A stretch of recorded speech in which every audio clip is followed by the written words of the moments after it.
Playlist इनसे मिलिए मैं ब्रिगेडियर BK पनवार के साथ बातचीत करते हुए अब बांग्लादेश के बाद मैं अक्टूबर 2003 की बात करना चाहूँगा, जबकि कई यूरोपियन कंट्रीज़ और अफ्रीकन कंट्रीज़ के एम्बेसडर, मिलिट्री अटैचीज़ आपके यहाँ आए थे, जो कि वारंगते स्कूल के जहाँ आप कमांडेंट थे।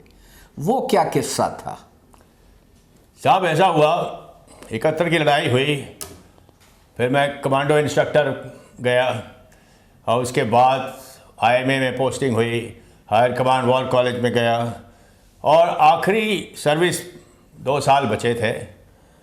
2 साल की सर्विस में मुझे बोला गया कि आप CIJ school, comprehensive general warfare school Vairengte में आपको भेजा जाए। वहाँ जाके मैंने जो नज़ारा देखा, एक झील थी उधर, और झील में तमाम मच्छियाँ पाली हुई थी।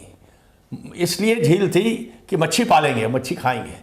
मैंने कहा ये झील को पूरे ऐसे गौज में थी ऐसी झील। तो मैंने देखा यहाँ झील के बजाय यहाँ फायरिंग रेंज होना चाहिए, हम चारों तरफ फायर कर सकते हैं। आजकल इंडस्ट्रियलिस्ट ये चीज़ दीवार में शूट करने के लिए दीवार बनाते हैं कि आप इसमें गोली चला सकते हैं। उसके 1 करोड़ 30 लाख रुपए का एक छोटा सा कमरा मिलता है। हमने कहा ये झील में हम चारों तरफ, क्योंकि हमारा जो ट्रेनिंग है हूबहू मैदान जंग के मुताबिक होना चाहिए। तो वो सब लोग मेरे से मैं दूसरी बात मैंने कहा कि झील की वजह से मच्छर पैदा होते हैं, हमारे गोरखा जवान जो ऊपर रह रहे हैं उनको मच्छर काटते हैं, इसको झील को खाली करो।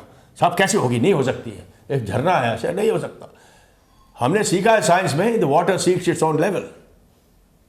वहाँ से जो खोली थी बम लगाए नॉट वो ID लगाए और हायर लेवल से झील का पानी जाने लगा। झील का पानी जाने लगा धीरे धीरे। सब मछलियाँ थी, मछली खाओ जितने खाना, सब गांव में भेज दो, सब दे दो, सबको खाओ।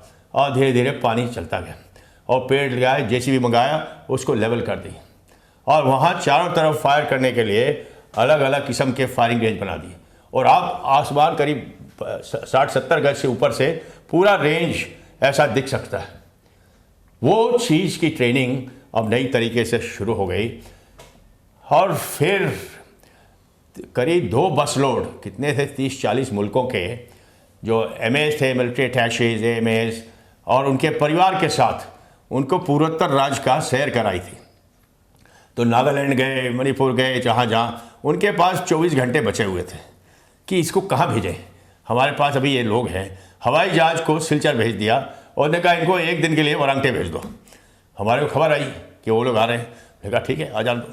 और फिर वो आए और बातचीत, उनकी ब्रीफिंग करी, सब चीज़ मैंने बताई और अद्भुत चीज़ें बताई। जैसी फ़ोटो लेते थे, उस समय का दूसरा तरीका था और फ़ोटो दिखा देता था, तो एक टेक्नोलॉजी इतनी तेज़ हमने करवा दी थी वो चीज़। और फिर उनको हमने कैसे जंगल में रहना है, कैसे सांप पकड़ना है, कैसे क्या, वो सब सिखाया। वो बहुत ही उनको आश्चर्य हुआ। यहाँ तक कि जितने अफ्रीकन मुल्क से, नाइजीरिया से, साउथ अफ्रीका से, कहाँ से आए थे जहाँ लड़ाई की ज़रूरत पड़ती है, वो कह रहे how do this, how did, ये देखो। और हम डेमोन्स्ट्रेशन करते थे और फिर फायरिंग बताया कि कैसे एक आज की लड़ाई में, काउंटर टेररिज्म में आपको बहुत तेज़ी से जवाब देना है। आप देर नहीं लगा सकते हैं, राउंड चेंबर के अंदर होना चाहिए। जब आप एडवांस काउंटर टेररिस्ट एनवायरनमेंट में हैं, चेंबर के अंदर आपको सिर्फ ट्रिगर दबाने की जरूरत है, बस। फायर, ठाक, फायर का जवाब फायर से आधे सेकंड में। जितनी देर आतंकवादियों को या आतंकवादी को आप जिंदा रखेंगे या वो फायर करता जाएगा। जैसे लास वेगस में वो था पेडॉक, कौन, उसका दिमाग खराब था, 42वीं मंजिल से कि 32वीं मंजिल से वो नीचे जो सिनेमा देख रहे थे उनके ऊपर फायर करता रहा। 260 लोग मारे गए, कितने और घायल हुए, कितने स्टैम्पीड में मारे गए। और 11 मिनट बाद वहाँ की पुलिस पहुँची। 11 मिनट आपने उस आतंकवादी को जिंदा रखा।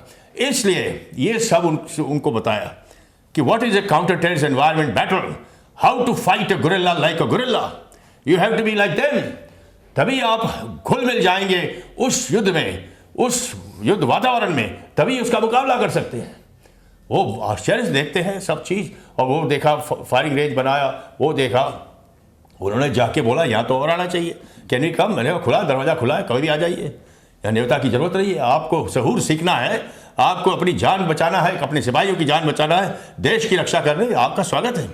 एलटीटी के लोग आने लगे और तमाम अपने यहाँ के इर्द गिर्द के सब आने लगे और फिर उन्होंने जाके अमेरिकी सेना को भी बताया और इसके बाद वहाँ पर अमेरिकी सेना का कुछ अगले साल में 100 उनके कर्नल और 10 ऑफिसर्स, कर्नल वाइस कार्वर और वहाँ की जो स्ट्राइकर ब्रिगेड है फेयरबैंक्स अलास्का की, वो वहाँ से आए और उन्होंने भी प्रशिक्षण लिया। आपका प्रशिक्षण लिया वहाँ पे। प्रशिक्षण वहाँ पे हमारा लिया।